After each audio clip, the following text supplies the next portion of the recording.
Assalamualaikum warahmatullahi wabarakatuh. Perkenalkan, nama saya Hurota Akyun, mahasiswa jurusan Sastra Indonesia, Fakultas Sastra, Program Studi Pendidikan Bahasa Sastra Indonesia dan Daerah. Saya di sini akan mempresentasikan proposal penelitian saya dengan judul Aspek Kebahasaan dalam Bahan Ajar BIPA Indonesian Grammar in Context Asyik Berbahasa Indonesia 1. Dengan dosen pembimbing Bapak Profesor Gatus Susanto, MM, MPD, dan Bu Penny Diah Anggraini, MPD.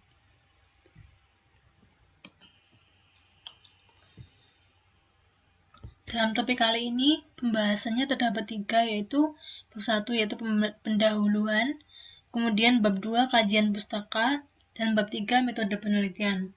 Dalam bab 1 terdapat latar belakang, fokus penelitian, manfaat penelitian, asumsi penelitian, dan definisi operasional. Kemudian pada bab 2, yaitu kajian pustaka, terdapat BIPA, buku ajar BIPA, dan juga tata bahasa Indonesia. Yang ketiga, bab 3 metode penelitiannya. Yang pertama, pendekatan dan jenis penelitian, lalu data dan sumber data. Yang ketiga, alat pengumpulan data. Selanjutnya, teknik pengumpulan data, dan terakhir, analisis data.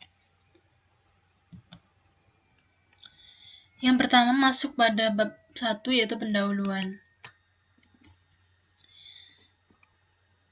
Langsung dibagi yaitu mulai latar belakangnya. Dalam latar belakang ini terdapat 3 variabel yaitu BIPA, bahan ajar BIPA, dan juga aspek kebahasaan. Dalam variabel BIPA, aspek atau alasan memilih atau urgensi, yaitu menjelaskan alasan memilih BIPA, menjelaskan pembelajaran BIPA, menjelaskan tujuan pembelajaran BIPA, menjelaskan karakteristik pembelajar BIPA, dan menjelaskan penjenjangan kemahiran pembelajar BIPA. Lalu pada variabel kedua, bahan ajar BIPA, aspeknya atau alasan memilih atau urgensi, yaitu menjelaskan alasan memilih bahan ajar BIPA, menjelaskan komponen penyajian materi ajar BIPA, dan ketiga, memaparkan aspek-aspek penting yang terdapat dalam bahan ajar BIPA. Pada variabel 3, yaitu aspek kebahasaan, aspeknya yaitu menjelaskan alasan memilih aspek kebahasaan, lalu menjelaskan tata bahasa Indonesia. Yang ketiga, menjelaskan ruang lingkup materi tata bahasa Indonesia pada jenjang kemahiran tertentu. Fokus penelitian di sini terdapat 2 fokus, yaitu yang fokus pertama, materi tata bahasa Indonesia yang terdapat dalam buku Indonesian Grammar in Context Asyik Berbahasa Indonesia 1. Yang kedua, penyajian materi tata bahasa Indonesia dalam buku Indonesian Grammar in Context Asyik Berbahasa Indonesia 1. Lalu selanjutnya terdapat manfaat penelitian.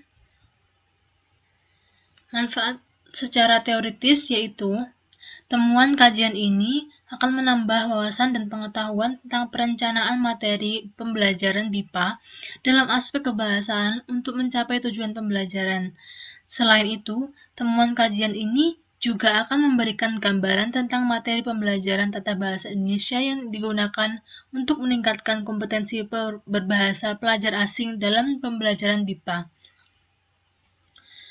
Lalu manfaat secara praktis yaitu terdapat aspek pihak pertama yaitu manfaat untuk pengajar BIPA, pihak kedua yaitu manfaat kepada penulis buku ajar BIPA, dan ketiga manfaat kepada peneliti berikutnya. Selanjutnya terdapat asumsi penelitian. Yang pertama, pelajar asing yang mengikuti pembelajaran BIPA memiliki tujuan agar mampu berbahasa Indonesia dengan baik sesuai kebutuhan masing-masing. Kedua, pelajar asing dalam kehidupan sehari-hari di lingkungan mayoritas berbahasa Indonesia, sehingga mereka membutuhkan kemampuan berkomunikasi dengan bahasa Indonesia. Yang ketiga, kemampuan berbahasa Indonesia untuk pelajar asing berbeda dengan bahasa Indonesia untuk pelajar Indonesia yang memiliki bahasa ibu bahasa Indonesia. Yang keempat, bahasa Indonesia untuk pelajar asing dapat dikaji melalui analisis bahan ajar BIPA sesuai jenjang kemahiran pelajar asing.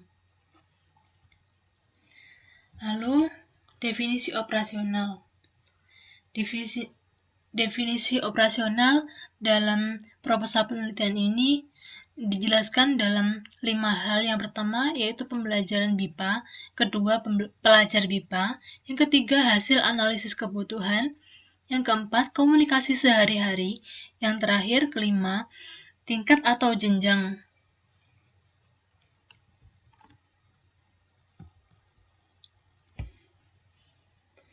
Yang selanjutnya masuk pada bab 2 yaitu kajian pustaka. Pada kajian pustaka ini dibagi menjadi 3 poin lagi, yaitu yang pertama BIPA, yang kedua bahan ajar BIPA, yang ketiga tata bahasa Indonesia.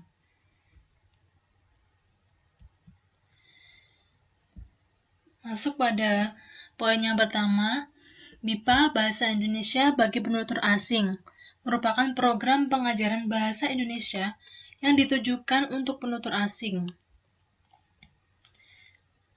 Dalam poin ini, BIPA dijabarkan kembali pada yaitu tujuan BIPA, lalu pembelajar BIPA, karakter pembelajar BIPA, pembelajaran BIPA, tujuan atau prinsip pembelajaran BIPA, lalu yang terakhir keterkaitan pembelajaran BIPA dengan bahan ajar BIPA. Selanjutnya, pada poin kajian pustaka yang kedua yaitu bahan ajar BIPA, yang dibagi menjadi ruang lingkup bahan ajar BIPA dan model penyajian isi materi dalam bahan ajar BIPA. Dan selanjutnya, kajian pustaka poin ketiga yaitu tata bahasa Indonesia, yang di sini dibagi menjadi materi tata bahasa Indonesia yang dikenalkan dalam BIPA dan materi dan tata bahasa Indonesia dalam level pemula. Lalu selanjutnya, pada bab 3 metode penelitian. Dalam metode penelitian ini terdapat 5 poin-poin penting yang dilakukan sebagai dalam metode penelitian yang saya lakukan. Yang pertama adalah pendekatan dan jenis penelitian. Kemudian yang kedua, data dan sumber data. Kemudian yang ketiga, alat pengumpulan data. Yang keempat, teknik pengumpulan data. Dan yang kelima adalah analisis data.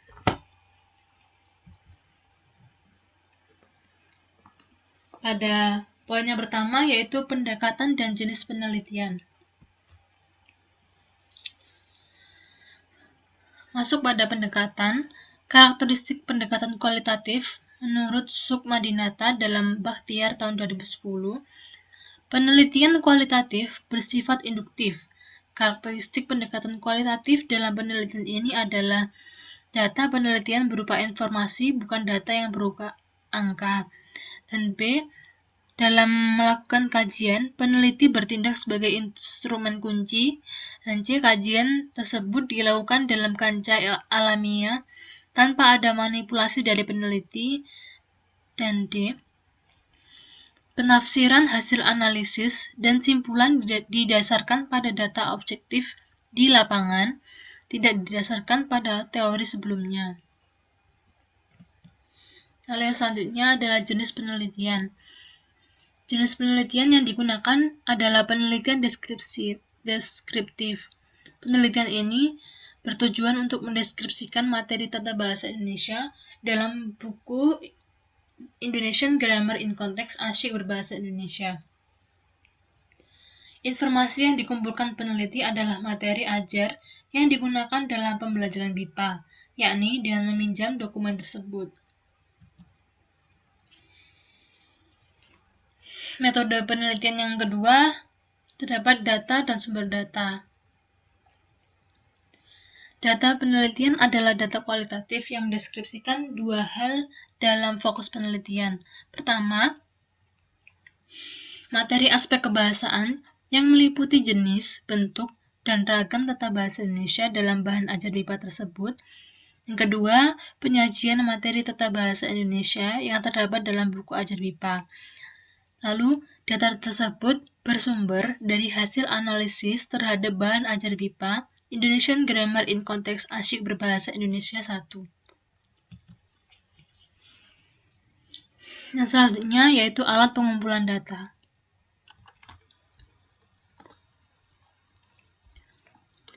Dalam penelitian ini, teknik pengumpulan data dilakukan melalui studi dokumen.